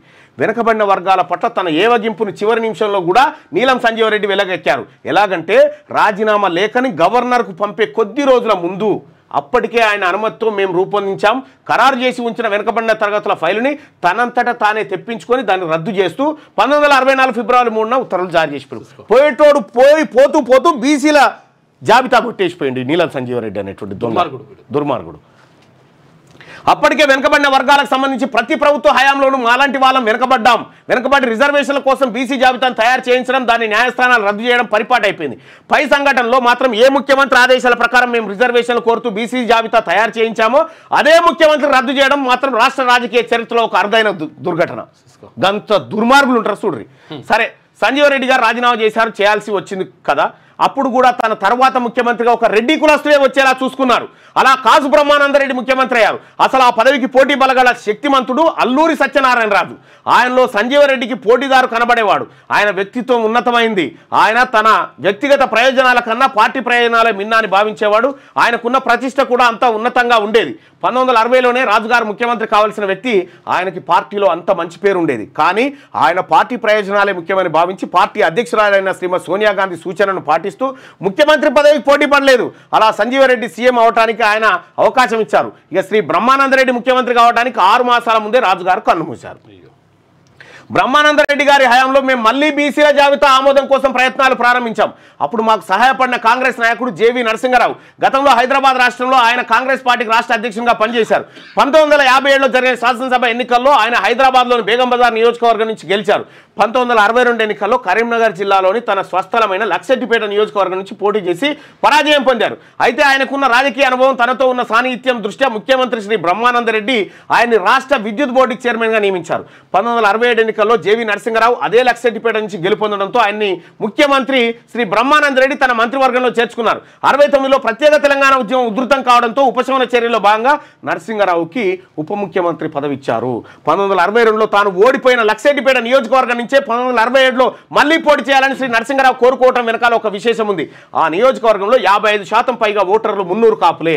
మేము తాపత్రయపడుతున్న బీసీ జాబితా విషయంలో మాకు సహాయపడడం ద్వారా 1967 ఎన్నికల్లో తనకు 300 కాపుల మద్దతు లభిస్తుందని కూడా ఆయన విశ్వసించారు. మా నియోజకవర్గానికి నేను చేయగల ఉపకారం ఇంతకన్నా గొప్పది ఏముంటుంది శివశంకర్ గారు అన్నారు. శ్రీ నరసింహరావు మేము బీసీల జాబితా ఆమోదం కోసం ఆయన కలిసినప్పుడు జీవితకాలం ఆ నియోజకవర్గం ఆయనదే అవుతుందేమో అన్న నమ్మకం కూడా నరసింహరావు ద్వారా స్వయంగా ముఖ్యమంత్రి శ్రీ బ్రహ్మానందరెడ్డిని కలిశాం. ఎప్పట్లాగానే బీసీల జాబితా గురించి మేము చేస్తూ వచ్చిన ప్రయత్నాల గురించి ఆయన వివరంగా చెప్పారు. బీసీల జాబితా తయారు చేయడానికి కొన్ని బీసీల జీవితాలే పోయినాయి చూడండి. వివరంగా చెప్పాను. ఆయన అంతా ఓపికగా విన్నారు. ఫలితంగా 1966లో బీసీ జాబితా ఖరారు చేయడం కోసం ఆయన ఒక మంత్రివర్గ ఉపసంఘాన్ని నియమించారు. సాంఘిక సంక్షేమ శాఖ డైరెక్టర్, న్యాయశాఖ కార్యదర్శి ఈ మంత్రివర్గ ఉపసంఘానికి సహకరించాలని కూడా ఆయన ఆదేశించారు. అనధికారికంగా సహకరించేందుకు నన్ను కూడా ఈ ఉపసంఘం ఆహ్వానించింది. అప్పటికే దశాబ్ద కాలం పైగా ఇదే పని మీద తిరుగుతున్నాను. ఎస్సీ ఎస్టీలు మినహా సాంఘికంగా విద్యాపరంగా వెనుకబడిన మిగతా వర్గాలకు న్యాయం జరగాలని ఆరాటపడుతున్నాను. సహాయపడకుండా ఎలా ఉంటాను? ఆనందంగా అంగీకరించాను. ఈ మంత్రివర్గ ఉపసంఘం కింద పనిచేసే అధికారులతో నేను భేటీ అయ్యాను. ఎలాంటి వెనకబడిన వర్గాలను అంటే ఏ ప్రామాణికతలతో వెనకబడి వర్గాలను నిర్ణయించాలన్న అంశం మీద మేము చర్చలు ప్రారంభించాం. విద్యాపరంగా వెనకబడతనం, జీవన ప్రమాణాలు వెనకబడతనం, ఆర్థిక స్తోమతలో వెనకబడతనం, వృత్తిపరంగా సామాజిక హోదా స్థాయి ఆది నుంచి కులం పట్ల సమాజానికి ఉంటున్న చిన్న చూపు ఇవే అర్హతలుగా తీసుకున్నాం. ఆ ప్రకారం గణిస్తే మొత్తం 109 కులాలు జాబితా తయారైంది. మరికొన్ని సామాజిక కారణాల వల్ల పస్సీ కులస్తులను, ముదిరాజులను, 300 కాపులను కూడా బీసీలలోకి చేర్చిండు. ఇవాళున్న ముదిరాజులను బీసీలలో లేకుండే బీసీలలో చేర్చిండు పుంజాల శివశంకర్ గారు. 300 కాపులను కూడా అందులో చేసిండు, పస్సీ వాళ్ళను కూడా చేర్చిండు. 109 ఉన్నటువంటి కులాలను 112 కులాలుగా మార్చారు. ఈ మొత్తం ప్రక్రియలో మంత్రివర్గ ఉపసంఘం సంతృప్తి చెందింది. ఆ ప్రకారం మొత్తం 112 కులాల బీసీల జాబితాలో చేరుస్తూ 1966 జూలై 29న జీవో నెంబర్ 1880 ప్రభుత్వం జారీ చేసింది. ఈ ఉత్తర్వు ప్రకారం 112 కులాలను బీసీలుగా గుర్తిస్తూ వృత్తి విద్యలోనూ ప్రభుత్వ ఉద్యోగాలను ఉపకార వేతనాలు రిజర్వేషన్లు పొందడానికి వీళ్ళంతా అర్హులు. స్కాలర్షిప్లు, వృత్తి విద్యా కోర్సులు, రిజర్వేషన్లు పొందడానికి వీళ్ళంతా అర్హులను ఒక జాబితా తయారు చేశారు. శరామామూలే అన్నట్టుగా ఈ ఉత్తర్వును కూడా హైకోర్టులో ఛాలెంజ్ చేశారు. ఆ పిటిషనర్ పేరు పి సాగర్. ఎప్పట్లాగే హైకోర్టు ఈ జీవోను కూడా కొట్టేసింది. కేసు విచారించిన ధర్మాసనానికి సారథి ఎవరు? ఇంకెవరు? జగన్మోహన్ రెడ్డి. జడ్జి ఎవరు? జగన్మోహన్ రెడ్డి. రాజ్యాంగంలోని అధికరణం 15లోని నియమం 4 ప్రకారం ఈ జాబితా తయారు చేయడానికి ఏ అంశాలు ప్రామాణికంగా తీసుకున్నారో వివరాలు సమర్పించాలంటూ అడ్వకేట్ జనరల్ని హైకోర్టు ఆదేశించింది. అవన్నీ ఉన్నాయి కదా, వాటిని ప్రభుత్వం సమర్పించాలి కదా. కానీ అడ్వకేట్ జనరల్ కోర్టుకు చెప్పారు కదా, న్యాయశాఖ కార్యదర్శి, సాంఘిక సంక్షేమ డైరెక్టర్ వంటి నిపుణులు ఎన్నో అంశాలు పరిశీలించి జాబితా తయారు చేశారు. అలాంటి అధికారులు ఎలా నిపుణులు అవుతారో అర్థం లేదు అంటూ కోర్టు జీవోను. నిపుణులు ఎవరు? అధికారులు నిపుణులు ఎట్లయితారని కొట్టేసిందట రెడ్డి. అధికారులు నిపుణులు కావద్దా? బీసీల జాబితాను తయారు చేయడానికి రెడ్డి న్యాయమూర్తి గారు కొట్టేసిండు. అప్పుడేమో నీలం సంజీవరెడ్డి అనేటువంటి దుర్మార్గుడు కొట్టేసిండు.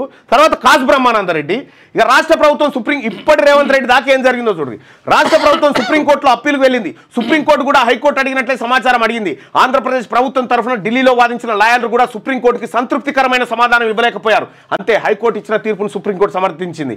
ఆ జీవో 1880ని కొట్టివేయడం న్యాయమే అని తీర్పునిచ్చింది. అంటే వీళ్ళు కోర్టులో కూడా చాలా బలహీనంగా వాదిస్తారు అన్నట్టుగా కథ మళ్ళీ మొదటికి వచ్చింది. ఆ రోజు చాలా దుఃఖపడ్డాను. ఎన్ని సంవత్సరాల పోరాటం ఇది, ఎంత మనసు పెట్టి పనిచేశాను. ఈ బీసీ జాబితా కోసం, బీసీలకు రిజర్వేషన్ల కోసం, నిజంగా వెనుకబడిన బీసీల సంక్షేమం కోసం ఈ సమస్యను సమర్థంగా పరిష్కరించలేకపోయానని నన్ను నేనే తిట్టుకున్నాను. నాకు నేనే శాపనార్థాలు పెట్టుకున్నాను. అయినా నేను వదలలేదు. ముఖ్యమంత్రి కార్యాలయం చుట్టూ, జేవి నరసింహారావు చుట్టూ మళ్ళీ ప్రదక్షిణలు మొదలు పెట్టాం. అప్పటికి శ్రీ నరసింహారావు 1967 నాటి ఎన్నికల్లో లక్షెట్టిపేట నియోజకవర్గం నుంచి శాసనసభకు ఎన్నికై శ్రీ బ్రహ్మానందరెడ్డి మంత్రివర్గంలో స్థానం సంపాదించారు. ఆయన అధికారులను పిలిపించి బీసీల జాబితా విషయంలో మళ్ళీ ప్రయత్నం చేయాలని చెప్పారు.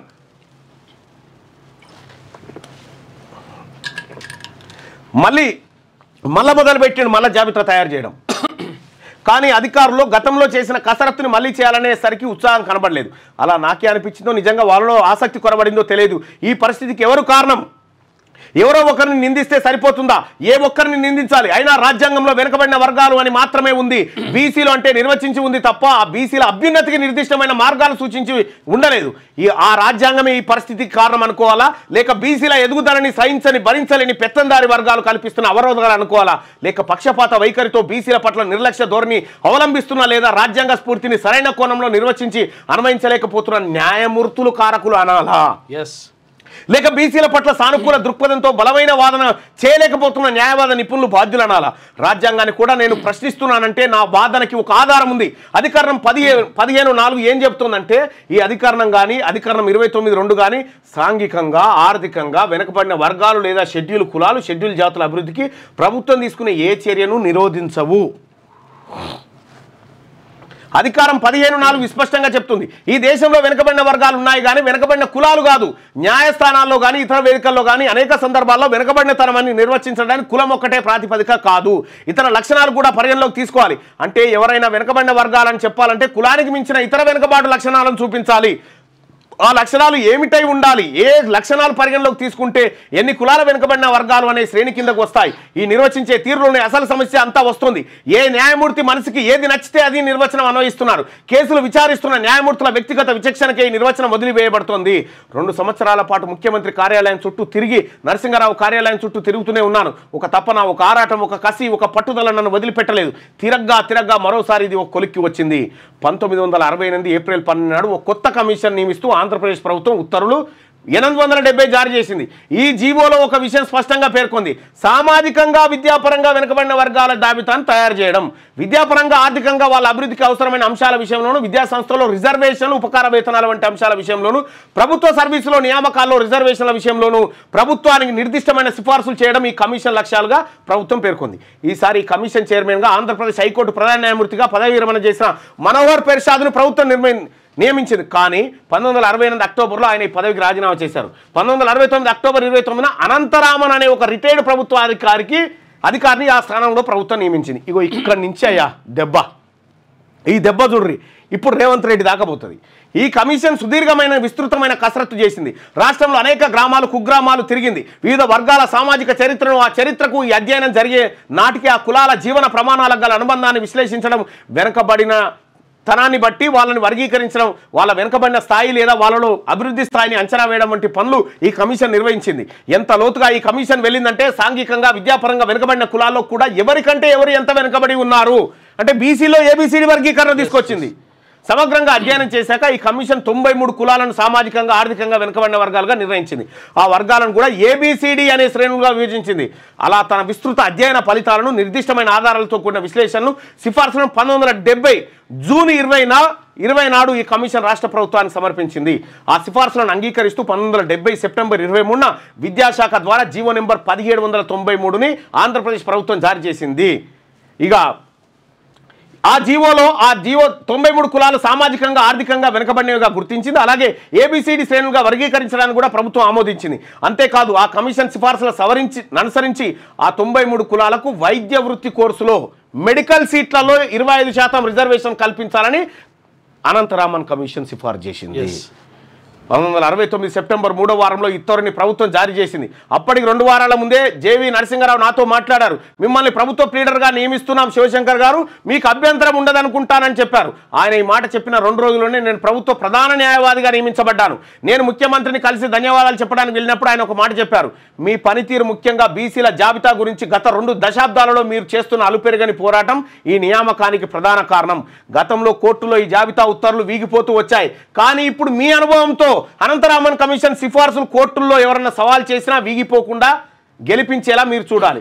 కోర్టులో ఎవరన్నా సవాల్ చేసినా, కోర్టులో ఎవరు సవాల్ చేయకపోతుంటది, ఎవరన్నా సవాల్ చేస్తే ఇయ్యాలైనా కథనే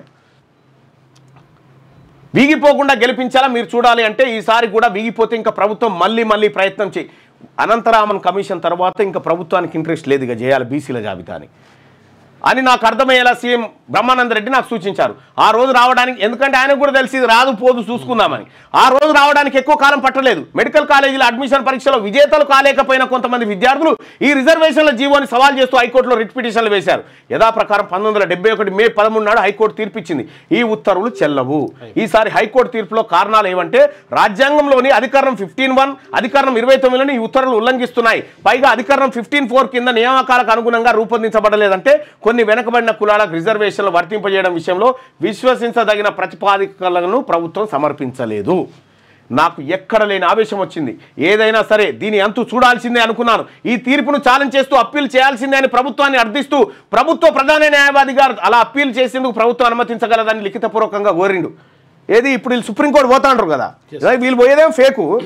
ఎన్నిసార్లు ప్రయత్నం చేశాం, ఎంత కసరత్తు చేశాం, జాబితాలో చేర్చిన ప్రతి ఒక్క వెనకబడిన కులం విషయంలోనూ హేతుబద్ధత కోసం ఎంత చరిత్ర తిరిగేశాం, ఎంతమంది మనుషులం, ఎన్నేసి మాసాల పాటు ఈ అంశం మీద లోతుగా విస్తృతంగా పర్యటన చేసి పనిచేశాం, ఎన్ని కమిషన్లు వేసుకుంటూ వెళ్ళాం. నా ఆవేదన ఆవేశం నన్ను వెంటాడుతున్నాయి. రాష్ట్ర ప్రభుత్వానికి అప్పటికే ఈ అప్పీల అనుభవంతో తలబొప్పి కట్టేసింది. అందుకే నా అభ్యర్థన మీద ప్రభుత్వం వెంటనే స్పందించలేదు. నేను నాకున్న అన్ని మార్గాల ద్వారా ఒత్తిడి తీసుకొచ్చాను. జనాభాలో 50% పైగా ఉన్న బీసీల సంక్షేమానికి సంబంధించిన విషయంలో ఈ ప్రభుత్వం కాకపోతే ఈ భూమి మీద మరే ప్రభుత్వానికైనా ఆసక్తి ఉంటుందా? ఇదే విషయాన్ని నొక్కి చెప్పాను. చివరికి నా తుది ప్రయత్నంగా ఒక మాట స్పష్టం చేశాను. ప్రభుత్వం అప్పీలుకు అంగీకరించకపోతే నాకు ఈ ప్రభుత్వ ప్రధాన న్యాయవాది పోస్టుతో పని లేదు. రాజీనామా చేస్తాను. చేసి హైకోర్టు తీర్పు మీద నేనే సుప్రీంకోర్టులో బీసీల తరఫున పిటిషన్ వేస్తాను అని బెదిరిస్తే అప్పుడు చివరికి ప్రభుత్వం అంగీకరించింది. ప్రభుత్వం తరఫున 2 సెట్ల పిటిషన్లు సుప్రీంకోర్టులో దాఖలు చేశాను. పిటిషనర్ అయిన రాష్ట్ర ప్రభుత్వం తరఫున ఒకటి, పి శివశంకర్ ఇంకోటి, 3 న్యాయమూర్తుల సుప్రీంకోర్టు ధర్మాసనం ఈ కేసు విచారణ చేపట్టింది. నేను 1953లో అప్పటి హైదరాబాద్ రాష్ట్రంలో తొలిసారిగా రాజ్యాంగానికి అనుగుణంగా బీసీల జాబితా తయారీ కోసం ప్రారంభమైన మా ప్రయత్నాలు ఎప్పుడెప్పుడు ఎలాంటి మరుపులు తిరుగుతూ వచ్చాయో ఆ చరిత్ర అంతా సుప్రీంకోర్టు ధర్మాసనం ముందు ఏకరువు పెట్టాను. 1956లో తొలి బీసీ జాబితా హైదరాబాద్ ప్రభుత్వం ప్రకటించిన అప్పటి నుంచి కోర్టులో వీగిపోయిన ప్రతిసారి మళ్ళీ ఆ జాబితాను మరింత హేతుబద్ధంగా తయారు చేయాలని చేసిన ప్రయత్నాలు అన్ని పూసగుచ్చినట్టు కోర్టు ముందు వివరించిండు. అంత చేసినప్పటికీ సుప్రీంకోర్టులో రాష్ట్ర ప్రభుత్వం వాదన వీగిపోతూనే వచ్చిందని.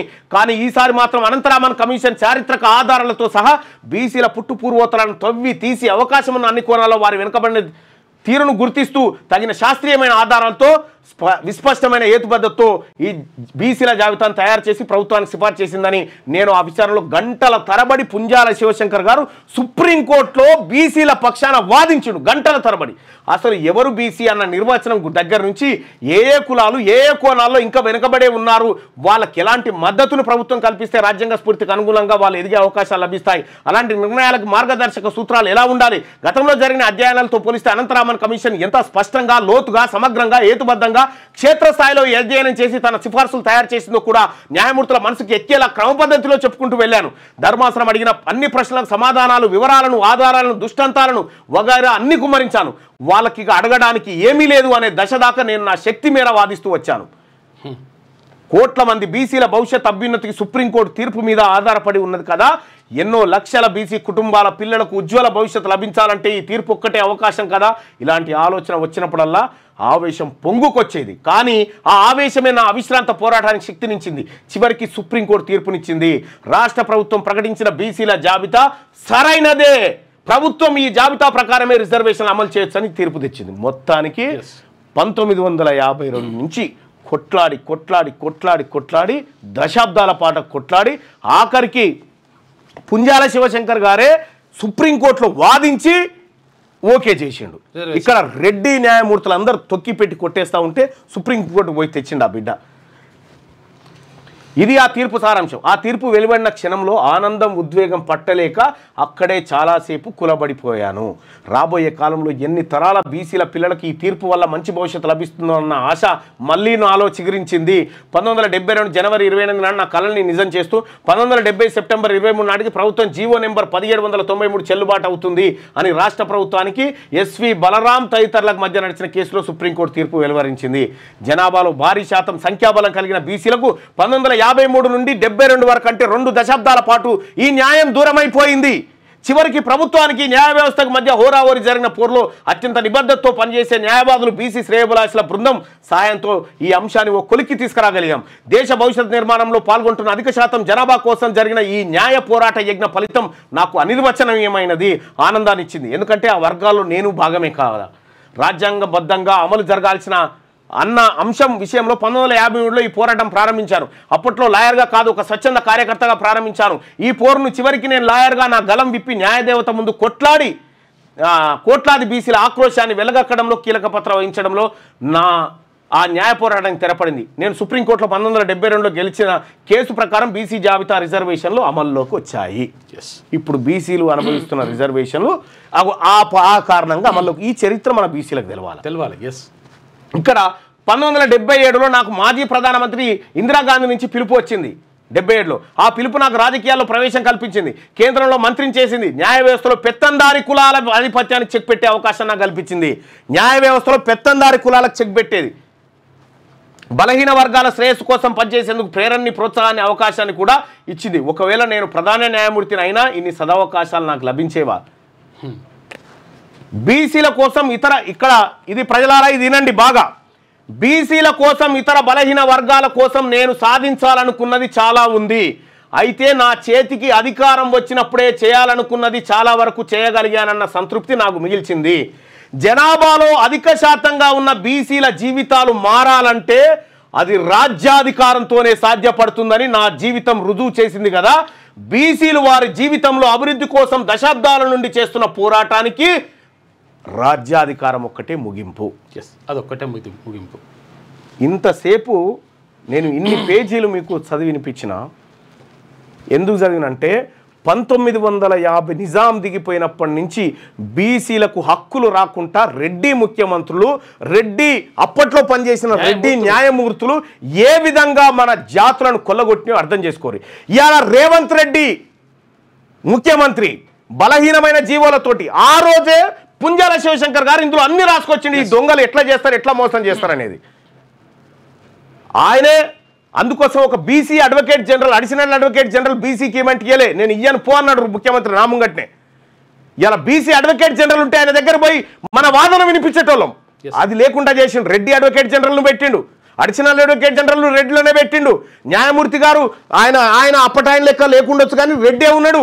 ఇక్కడ ముఖ్యమంత్రి రేవంత్ రెడ్డి. ఈ రెడ్లంతా కలిసి ఇవాళ ఈ జీవో కొట్టుడు పోవడానికి ప్రధాన కారణం. అందుకోసం బీసీలారా వీళ్ళు ఎప్పటికీ మనోళ్ళు కాదు. బీజేపీలో ఉన్నోళ్ళు కానీ, బీఆర్ఎస్లో ఉన్నోళ్ళు కానీ, కాంగ్రెస్లో ఈ రెడ్లంతా రాత్రిపూట ఒక్కతాన్నే కూర్చుంటారు. వీళ్ళు మనోళ్ళు గారు. మనకు ఎప్పుడు బాగుపడుతుంది? ఆయన జీవితం అంతా బీసీల కోసం కొట్లాడిన ఒక మహనీయుడు పుంజాల శివశంకర్ ఏం రాసుకొచ్చిండు మళ్ళొక్కసారి, బీసీల కోసం, ఇతర బలహీన వర్గాల కోసం నేను సాధించాలనుకున్నది చాలా ఉంది.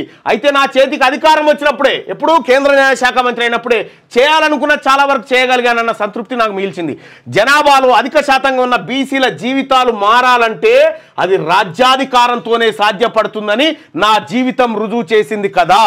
బీసీలు వారి జీవితంలో అభివృద్ధి కోసం దశాబ్దాల నుండి చేస్తున్న పోరాటానికి ఇదొక్కటే రాజ్యాధికారం ఒక్కటే మార్గం. ఇది క్లియర్గా అర్థం చేసుకోవాలి.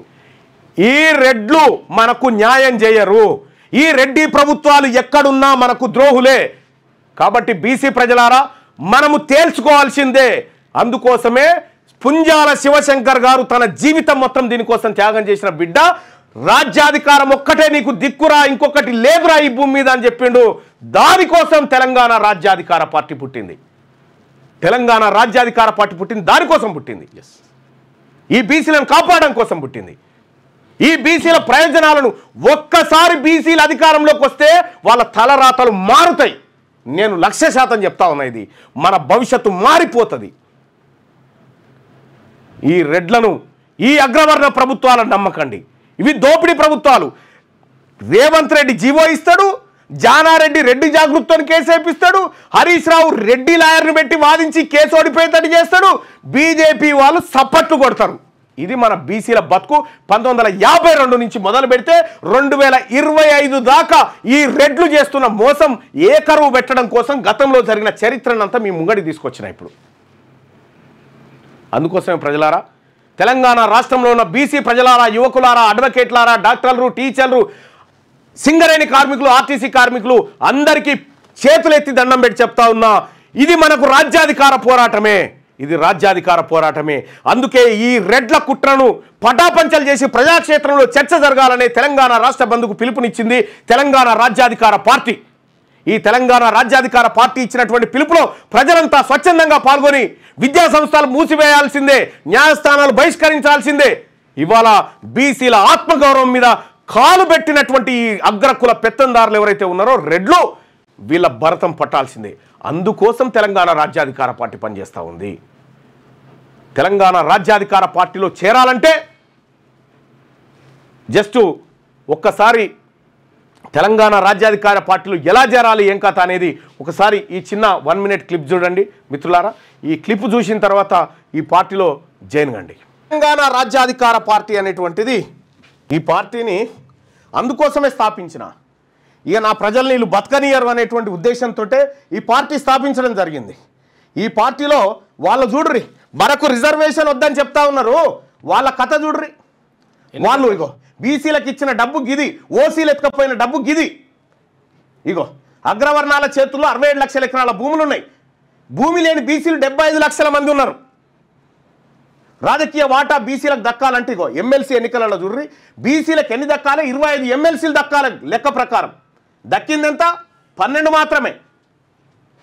8% ఉన్న ఓసీలు 34% బడ్జెట్ను కంట్రోల్ చేస్తున్నారు. ప్రాజెక్టుల కోసం బీసీల వద్ద గుంజుకున్న భూములు 132,000 ఎకరాలు. ప్రాజెక్టులు కడతామని బీసీల దగ్గర గుంజుకున్న భూములు 132,000 ఎకరాలు గుంజుకున్నారు వీళ్ళు. బీసీలకు తెలంగాణ రాష్ట్రం వచ్చిన తర్వాత ఒక్క ఎకరం అన్న పంచిరంటే పంచలే. ఇవన్నీ ఏంది? అందుకోసమే ప్రజలారా, ఈ పార్టీ, ఈ తెలంగాణ రాజ్యాధికార పార్టీ, ఇది ఫక్తు బీసీల ఆకాంక్షలు నెరవేర్చే పార్టీ. ఇది అన్యాయం జరిగిన వర్గాలకు అండగా నిలబడేటువంటి పార్టీ. ఈ పార్టీలో చేరండి. ఆన్లైన్లో మీరు రిజిస్టర్ చేసుకోండి. ఇక్కడ మీకు తెలంగాణ రాజ్యాధికార పార్టీ చేరాలంటే